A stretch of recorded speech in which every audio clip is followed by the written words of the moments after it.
Namaste children. Today we are going to listen to a very interesting story about Leroy, a young child just like all of you. But do you know what did his friends call him? They called him Encyclopedia. Yes, Encyclopedia, like the book full of facts from A to Z. Leroy's head was full of knowledge. He had read more books than anyone, and more importantly, he never forgot what he read. His friends said that he was like a library and a computer all rolled into one. This story about Leroy was written by Donald J. Sobol and has been adapted for your English textbook Poorvi. Our story begins when the author tells us Leroy's father was the chief of police in Idaville. In spite of being so young, Encyclopedia often helped his father solve mysteries that even the police found it difficult to solve. Encyclopedia's father, Chief Brown, was considered by many to be one of the smartest police chiefs in the country. He was smart and quick. He didn't sit around and worry. When he came up against a case that he couldn't solve, he acted at once. He cleared his desk, put on his hat, and went home to dinner.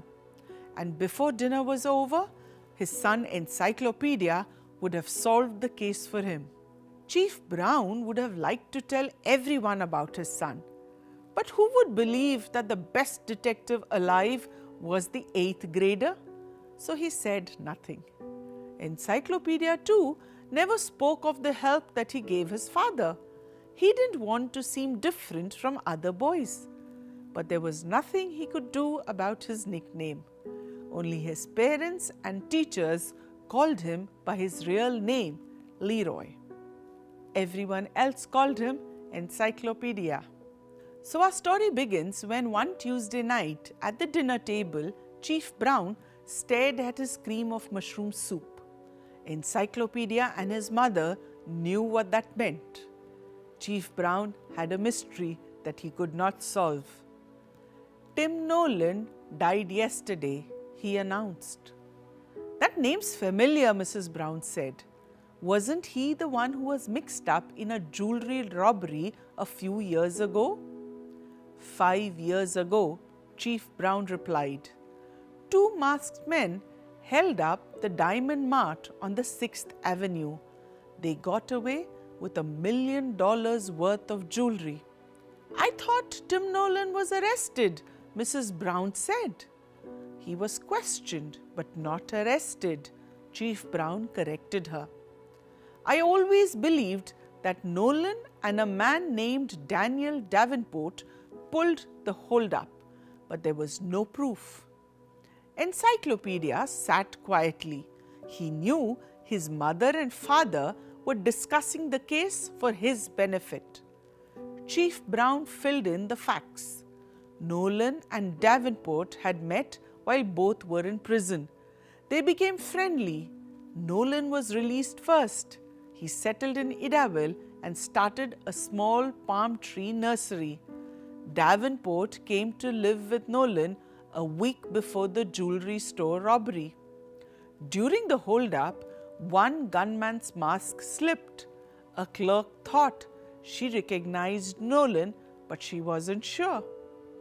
Mrs. Brown then added, the clerk refused to testify against him, and no trace of the stolen jewelry ever turned up. Exactly, said Chief Brown, and Davenport hasn't been seen since the hold-up. My hunch is that he and Nolan decided to hide the loot until things cooled down. Did you search Nolan's house? Mrs. Brown asked. Yes, Officers Lewis and Maloney searched it today with a court order.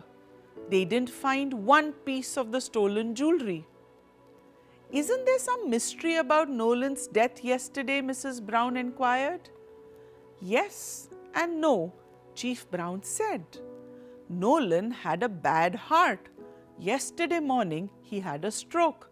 He must have realized he was dying. With his last strength, he put his will on the kitchen table. It leaves everything he owns, including his palm tree nursery, to Davenport. So children, do you think Chief Brown would need encyclopedias, Leroy's help to solve this case?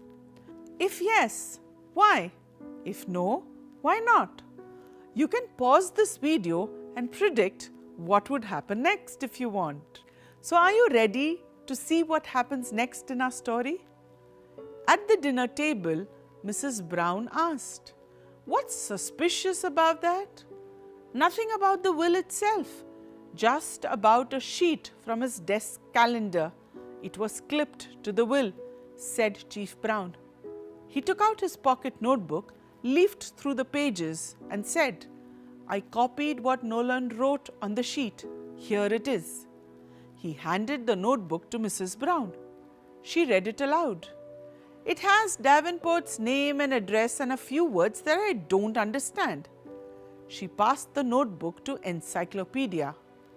"What do you make of the 4 words, Leroy?" Encyclopedia read the words below Davenport's name. Norm, Utz, Sweden, Hertz. Mrs. Brown looked at him hopefully. Usually, Encyclopedia needed to ask 1 or 2 questions only to solve a case, and they were still on the soup. Encyclopedia leaned back, closed his eyes and thought hard. After a few seconds he asked, "Is there a young fir tree in Mr. Nolan's palm tree nursery?" Chief Brown thought for a moment and said, "Yes, there is one on the south side of the house. How did you know?" "The 4 words say so," Encyclopedia replied. "They do?" Chief Brown looked puzzled. He passed the notebook to Mrs. Brown. Now Mrs. Brown had been a teacher, so she also tried to guess about the 4 words. Norm is nominative, Utz are a tribe, Sweden is a country, Hertz is Hertz, she said. And then she shook her head and again said, "I can't figure it out." Encyclopedia gently reminded her. Davenport disappeared right after the hold-up. As Dad said, Nolan and Davenport must have been hiding the stolen jewelry. Not long ago, Nolan changed the hiding place. He tried to tell Davenport, but he couldn't reach him, so he wrote the 4 words before he died. Chief Brown nodded. "We'll find Davenport now that we know his address." Mrs. Brown then added, "He learned that he has been left the nursery and the 4 words will tell him where the jewelry is hidden." "Right," said Encyclopedia.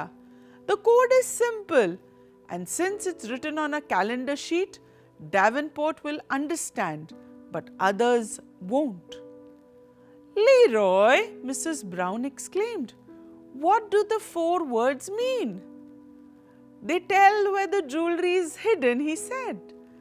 "Where?" she asked impatiently. Encyclopedia smiled and said, "Why, under the 5th word." And what was the 5th word? The 4 words stood for the days of the week. Nolan dropped the letters D-A-Y and used the rest to form new words. So Norm for Monday, Utz for Tuesday, Sweden for Wednesday, Hertz for Thursday. The unwritten 5th word was fur for Friday. And sure enough, the jewelry was found inside the 20-gallon jug of earth from which grew the young fir tree in Nolan's nursery, just as Encyclopedia had foreseen it. So children, mysteries aren't only in storybooks, they are around us every day.